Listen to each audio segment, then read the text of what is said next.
Cities can choose to be efficient and to have a low carbon emissions per capita, as well as other low ecological impacts by choosing the right kind of infrastructure.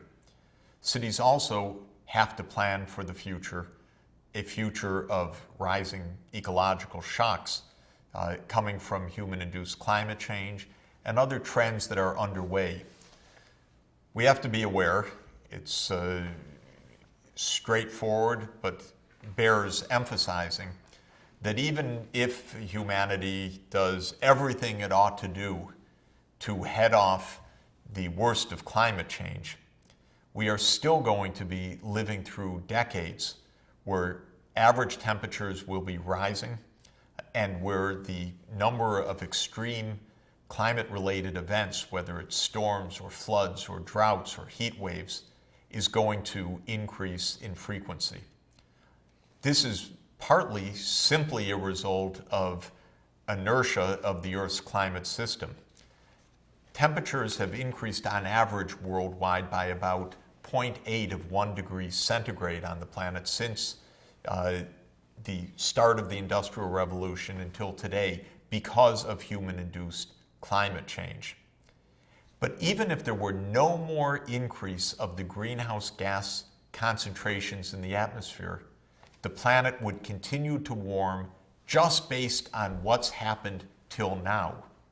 And that's because while land has warmed up in response to the greenhouse gas effect, the oceans are still adjusting.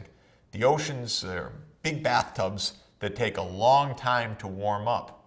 So they have what the scientists call thermal inertia. They have not yet caught up with the warming potential coming from the higher greenhouse gas concentrations. As the oceans continue to warm, average temperatures on Earth will continue to rise even at today's greenhouse gas concentrations. We could have another 0.6 degrees centigrade, for example, simply through this catching up effect as the oceans continue their rise. Of course, we are nowhere near stopping the rise of greenhouse gas concentrations as well, so we're going to have continuing impacts through more human-induced climate change, even as we struggle now to slow down the human impacts and eventually curb them altogether. The point is that climate change is with us. It's going to get worse in the future, and cities have to raise their resiliency in the face of a higher frequency of shocks on the way. What are some of those shocks? Well, heat waves, of course, will be among them. We know that the frequency of intense heat waves is on the rise, and it's going to get worse. This is life-threatening, especially for elderly people, and needs to be planned for. Water supplies will be under threat in many places in the world as climate change means changing patterns of precipitation, lower river flow, receding and eventually disappearing glaciers, meaning that what are now a city's water supply sources could come under serious threat.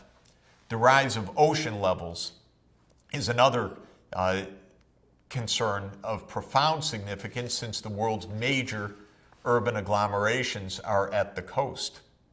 And as the sea level rises, the kind of devastation that New York City experienced in Hurricane Sandy will become more common. Major storm surges, major flooding will hit urban areas. Droughts will become more frequent in certain parts of the world, such as the Mediterranean basin. We know that human-induced climate change will cause some places to dry, other places to become wetter.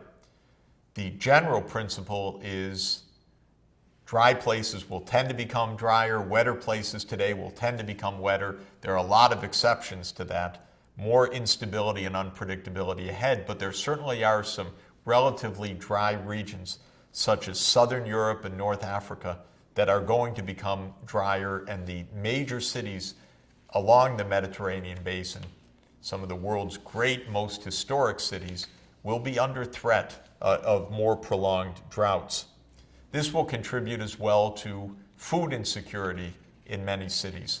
And we know that political upheaval often follows food insecurity, whether it was the high food prices that were one of the triggers of the French Revolution, or whether it was the rising food prices in 2008 and 2009 that were one of the instigators of the massive unrest across North Africa and the Middle East.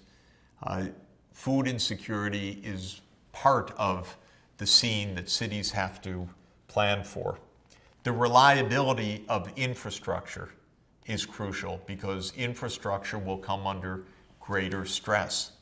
When New Orleans levees broke in 2005, flooding parts of New Orleans and causing massive loss of life and horrendous damage, this was a failure of infrastructure.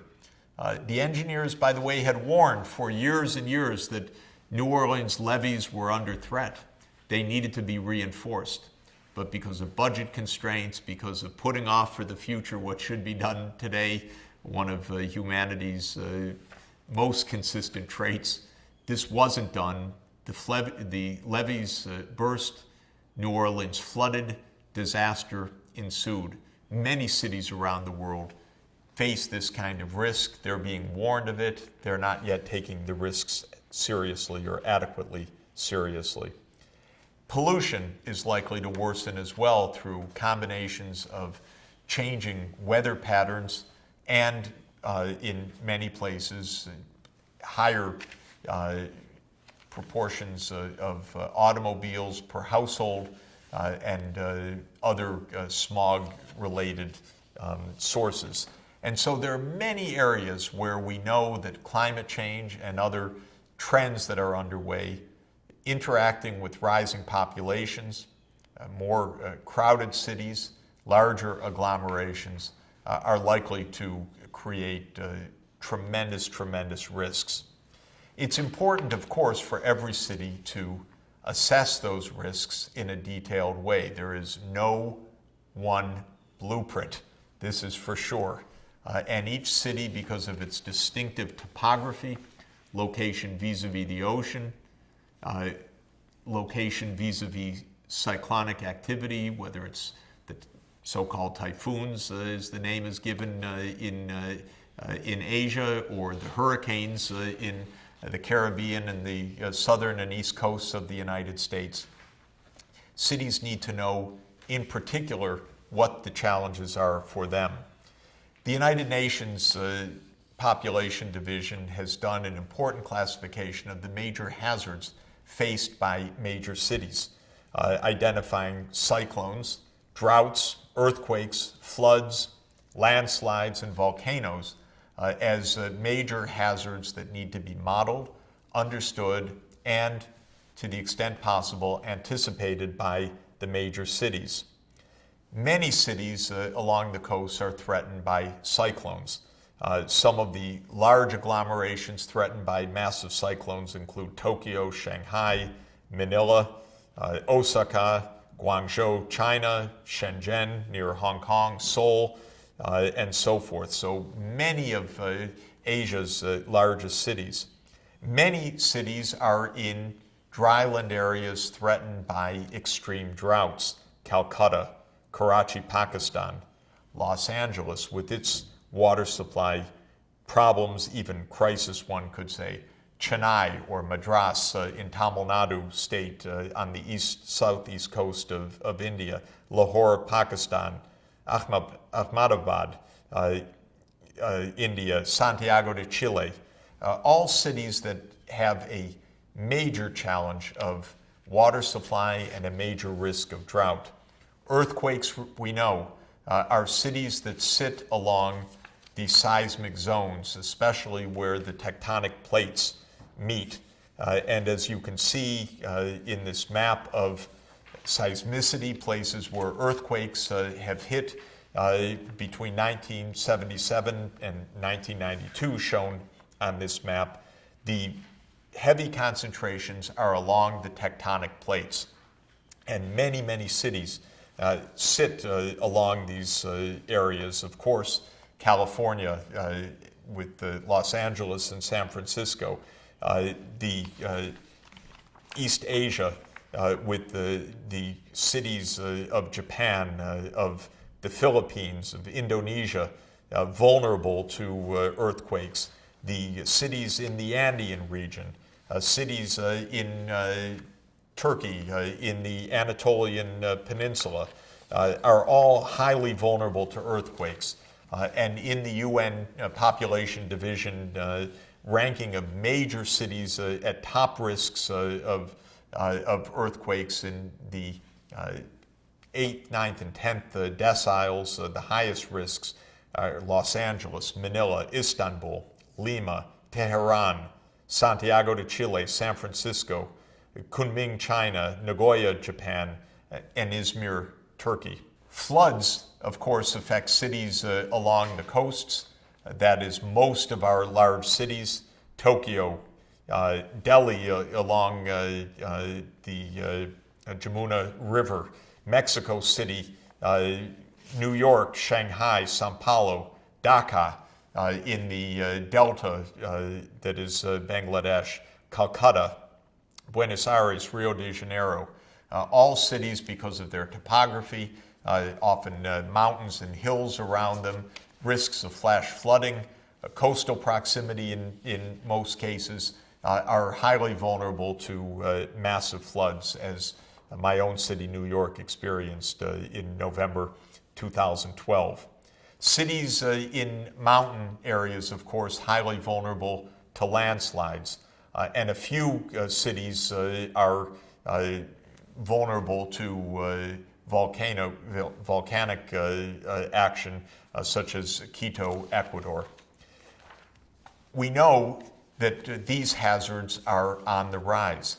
The frequency of cities being hit by these hazards, the amount of payouts from insurance, are all showing a sharp increase consistent with the idea that we have entered a new era on the planet. The age of the Anthropocene is an era of hydrometeorological threat, as you see in these images of cities in massive flooding in Sichuan province, New York City in Superstorm Sandy, in Beijing, inundated by massive floods in the middle of 2012, in Bangkok, a devastation of floods so severe it closed down the economy for weeks, and because Bangkok is so essential to the global supply chain and industry, closed down a lot of the electronics and automobile sector, or at least limited production seriously for many months after the Bangkok disasters.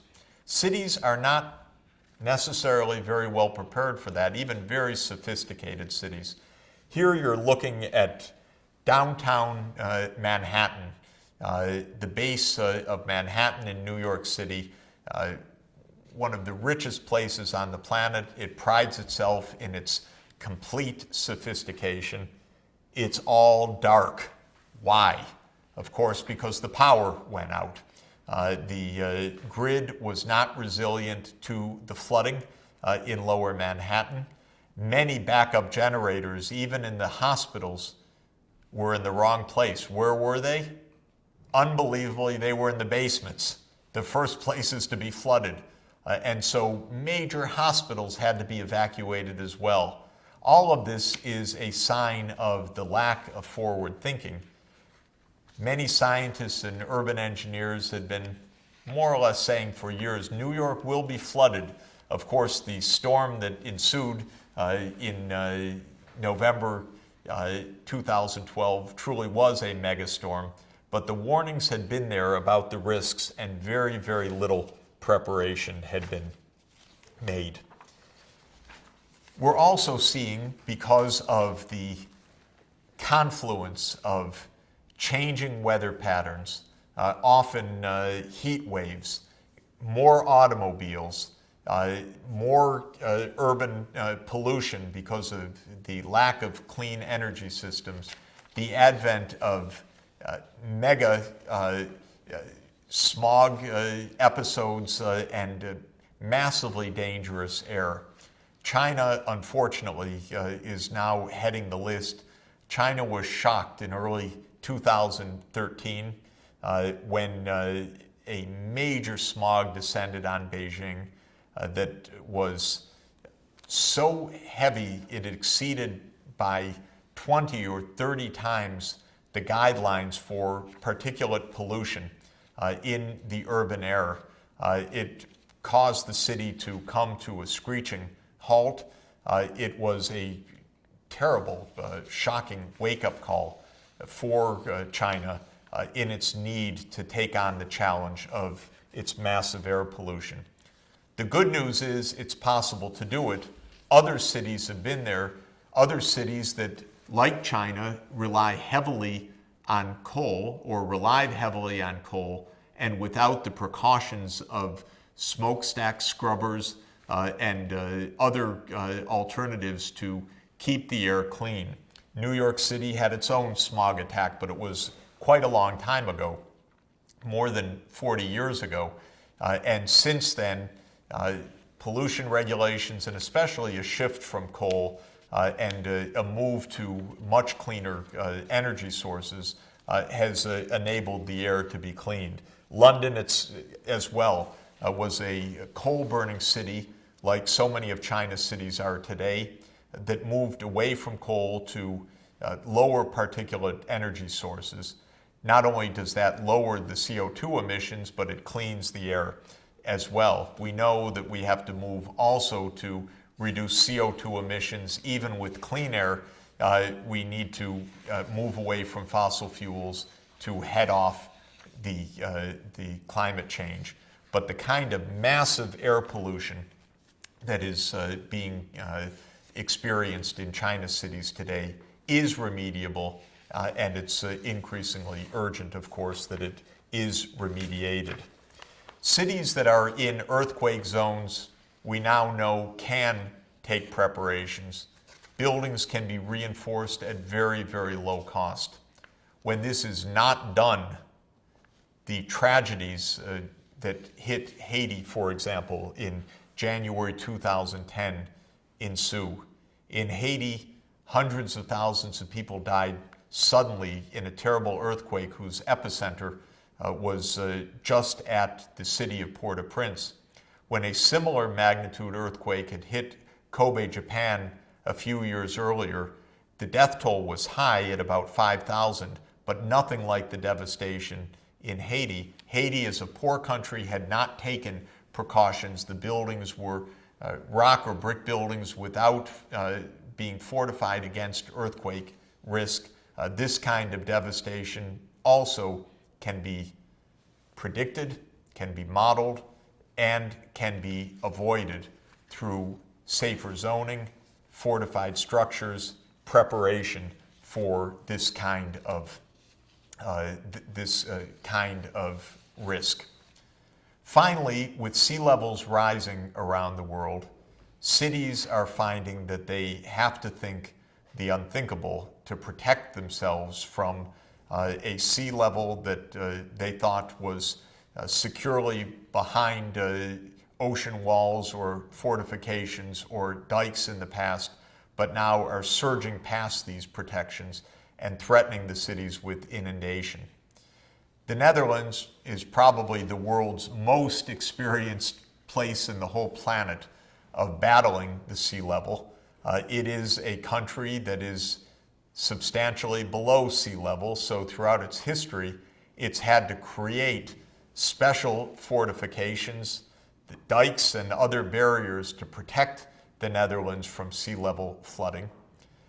As the seas continue to rise, as Netherlands experienced horrible episodes of flooding and loss of life in the 1950s, the Netherlands engineers have become world leaders in creative solutions, what to do to protect its great heritage, culture, and major cities from a rising sea level.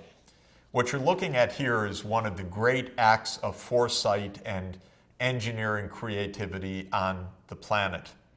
What the Netherlands sought to do was to raise the barriers to a rising ocean and to major storms on the ocean that threatened the coasts of the Netherlands and the interior of the country because of its low elevations. And as they thought about this protection, they realized the costs that would attend to a standard engineering design simply to block the ocean from the coastal areas.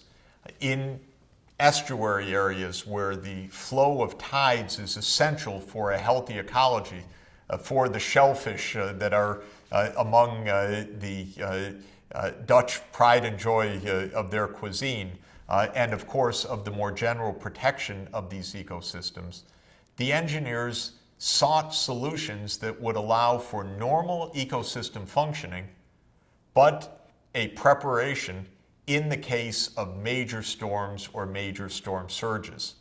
And what you see here is called the Eastern Scheldt Barrier, an ingenious multi-billion-dollar creation of Dutch engineering that allows for a protection against sea level through gates that close off during storm surges and during threats of major flooding, but that in normal times remain open to allow for the normal ecology of ocean flow and tidal fluctuations to hold. And this is an example of thinking ahead, of problem solving, of combining engineering, ecology, and public policy in an absolutely splendid and dazzling way. The Dutch thought ahead. It took more than a decade of planning and thinking to bring this into realization. It has required billions of dollars to do so, but it offers an ecologically smart way for the Netherlands to continue its age-old vocation of protecting itself against the sea, but at the same time loving the coastal ecology and the ecosystems that support the Netherlands and by extension support all of us around the world. We need that kind of smart engineering in order to ensure resilience. We need forward-looking behavior. We need to combine ecology, engineering, and public policy to keep our cities resilient and desirable places to live in the 21st century.